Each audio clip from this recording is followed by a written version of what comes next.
So what's all this talk about this liver thing? Is it that important? Do we really need a liver? Yes, you need a healthy liver. And the problem is the majority of the population has a fatty liver, and a lot of people don't even know that they have fat in the liver until they get an ultrasound or they get a CAT scan, and then they're shocked. So I think it's number one important to understand about the liver and the importances, as well as how to get the fat out of the liver. There's a great simple thing that you can do, which I'm going to talk about. And there's also a drink that you can make every day to reduce fat on your liver, and with some pretty good science behind it. And I'm going to put those links down below with each of the ingredient that I'm going to talk about.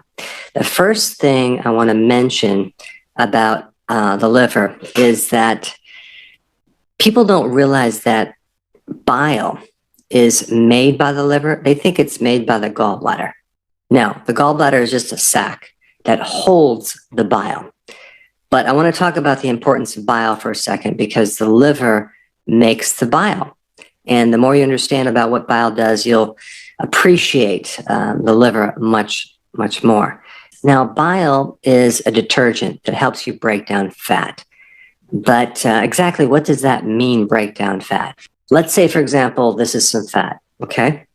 And this is traveling through the stomach. You just ate some fat, and it's going to be now going down into the small intestine. So the stomach will kind of break it down to a certain level, but then we need help from the gallbladder releasing bile to act on this big clump of fat, right? So the problem is that bile needs help to break this thing down, and it uses help from the pancreas. There's an enzyme in the pancreas called lipase, okay? Lipid meaning fat, ACE meaning enzyme. The problem is that in order for lipase to do its job, it needs the bile's help.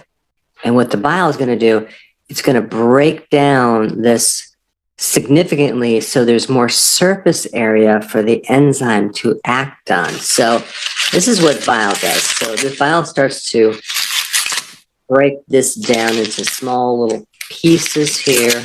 So let me just kind of break all that down right here.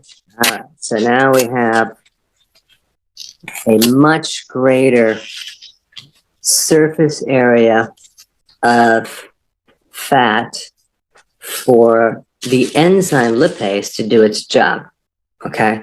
So simply, bile increases the surface area of fat so you can get more of a complete digestion of that fat. In the extraction into the small intestine, that's where it gets absorbed. So without enough bile, then the enzyme can't do its job, and now you don't get enough vitamin A. The first symptom of a vitamin A deficiency is like night blindness. So you're driving at night, it's raining, and you just can't quite see. It's hard to see at night. Okay, night vision. That's vitamin A. I mean, vitamin A also counters bad sinus problems if you have an immune system issue. So if you have really bad sinuses, chances are you could be deficient in vitamin A. But vitamin A does a lot of other things as well. Then we have a lack of vitamin E. Well, that could show up in your heart. So maybe you get more inflammation in the heart, in the coronary arteries, which shows up as calcification, higher levels of cholesterol, plaquing, things like that. Other than that, it probably won't do anything else. I'm being very sarcastic. Then we have vitamin D. Let's say you can't absorb vitamin D. Well, that's a big problem because you need it for getting rid of pain. You need it for decreasing blood pressure. You need it for the formation of calcium in your bones, and as well as the absorption of calcium in the small intestine. So if you don't have vitamin D, the rate of absorption of calcium is like way, way lower. With vitamin D, you absorb 20 times as much calcium as if you didn't have it. So now you have all sorts of calcium problems like bone loss and problems sleeping at night, and you name it. Then we have vitamin K with vitamin K1 and vitamin K2.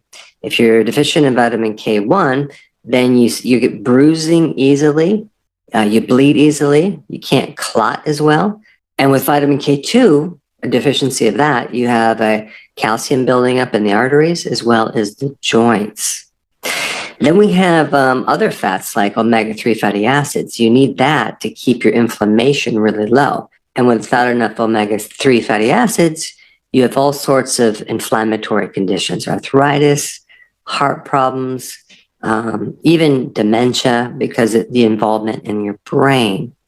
Your brain apparently needs a lot of omega-3 fatty acids. Now, the other thing that bile does is it helps get rid of the excess amount of cholesterol. Let's say, for example, you decided you're going to lose weight and you get on the ketogenic diet. And now all of this fat cell is releasing its triglyceride and its cholesterol. That's what's in a fat cell. The combination of triglycerides, which can be used for energy, and also cholesterol, which can't be used as energy. So we need bile to help eliminate that excess amount of cholesterol. So if you don't have enough bile, because you don't have enough capacity of liver function, then you end up with gallstones. Gallstones are created by a super concentrated cholesterol situation because there's not enough bile to emulsify and break it down. So we get this crystallization of cholesterol. So when people have gallstones, they actually need more bile. They don't need necessarily less cholesterol. And then you also have people that are on statin drugs, which basically block the production of cholesterol. And guess what bile is made out of? Cholesterol. This is why the risk goes way up in getting gallstones and all these other issues if someone's on a statin. And then the other big important purpose of bile salts is to help eliminate toxins. And now your body becomes instantly more toxic because you can't get rid of the toxins that are floating through the liver. Because the purpose of the liver is not to store toxins, it's to break down toxins into harmless particles. So if you can't break them down, then and you're taking medication and you're being exposed to planet Earth, boy, you get a lot of extra poisonous things that are flooding through the bloodstream and to your body. So we really need this liver to work correctly. Another symptom of a fatty liver is that you start getting a heavier liver. It becomes enlarged, and that pressure doesn't fit in the cavity anymore on the right side. So it backs up and it puts pressure into the right side of your neck up to here to the shoulder. So you get shoulder pain. You get a lot of tension in your right trap, and that can create a fullness underneath the right rib cage is one of the symptoms. And, people say, well, I need to flush out my gallbladder. Well, you need to get rid of the fat in the liver. It's a little bit different than flushing out anything, which I'm going to explain. The other important part about the liver is its conversion function from to T3, your thyroid. Without a good liver, you can't convert the thyroid hormones. So you might have hormones there, but they're not activated because they can't be converted. 80% of all the active form of T3, the thyroid hormone, works through the liver. So without that liver fully functioning, maybe you get 70 or 60 or 50% of it being converted. And here you are wondering, why do I have a thyroid problem? There's no reason to have a thyroid problem. The problem is not the thyroid, it's your liver, it's the conversions. Okay? Very important. The other very important function of the liver is to buffer certain excesses of sex hormones like estrogen and testosterone. It's not good to have too much testosterone or too much estrogen. And so without the liver working right, you cannot form the proteins to buffer those hormones. And so then we have issues like polycystic ovarian syndrome in women, which is too much androgen. And we also have too much estrogen in even men. They start getting all sorts of problems with breast tissue and low testosterone, and the list goes on and on and on. Now, because I talked a bit more on bile, I do want to mention some other symptoms to try to identify if you have low bile. Okay, number one, do you have an intolerance to digesting fat? When you eat fat, do you find that you get more bloating? That would be an indication that you need more bile. Do you find that your stool is light colored, like pale, or even gray? Or does it float? Or does it leave skid marks? That could mean that you're low in bile. Do you find that after you eat, you're just not satisfied? Well, maybe because you're not extracting the fats to be absorbed to then tell the brain, like, okay, I'm done eating. That could be a sign that you need more bile. If you have nausea or you have indigestion or bloating, those can be signs. Bloating, burping, belching are classic signs of low bile as well. All right, so now that you have some basics on the liver and the importance of bile, bile is really important into keeping the fat out of the liver. So anything you can do to increase bile reserves is going to help you get rid of a fatty liver. So some people even take purified bile salts, and I did put a link down below for more information on that. But today I want to talk about a really simple shake you can make too to help reduce fat on your liver. Now, I just want to let you know that being on the ketogenic diet, as well as doing intermittent fasting together, can reduce the fat on your liver by 50% in just 14 days. If you haven't seen that video, I put that down below. So I just wanted to give you that foundation first, because it's essential to go on keto and doing intermittent fasting if you have a fatty liver. But this shake I'm going to talk about next is a really simple thing everyone can do to keep fat off your liver. And it's backed by some pretty good science. So the ingredients are simple. You're going to use kale, you're going to use blueberries, and you're going to use kefir. Okay? I would use organic kale and organic blueberries, and I would keep them in the freezer. Okay? Keep them in the freezer. They're much easier to blend.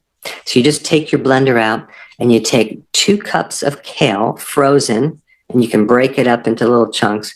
Just put 2 cups of kale in there because it blends really nicely when it's cold, and it tastes better too. And then you put 1 cup of blueberries. Blueberries not only have quercetin, but so does kale. Quercetin is the ultimate weapon against a fatty liver, not to mention its involvement in many other aspects of your health, including having a stronger immune system. But quercetin is a fabulous phytonutrient to target a fatty liver. But there's many other things in kale and blueberries that also help you with the fatty liver and liver function in general. So we take 2 cups of frozen kale, okay, put in the blender. We take 1 cup of frozen blueberries, okay. We put a cup of water, and we also put 1 cup of plain whole fat kefir, okay. Don't get the flavored kind. Don't get the sweetened kind. Get the organic if possible, grass-fed if possible, whole milk, plain kefir. That's going to give you the probiotics that you need to reduce fat on your liver. So we have the water, the kefir, the kale, and the blueberries. And then you're going to simply blend this up for a couple minutes, okay? And blend it up really nicely, and then chug it down. It tastes really good, and it's extremely effective in reducing fat on your liver. And do that every single day in combination with a healthy keto diet, as well as intermittent fasting. Now, if you haven't seen my video on how to reduce a fatty liver within 14 days,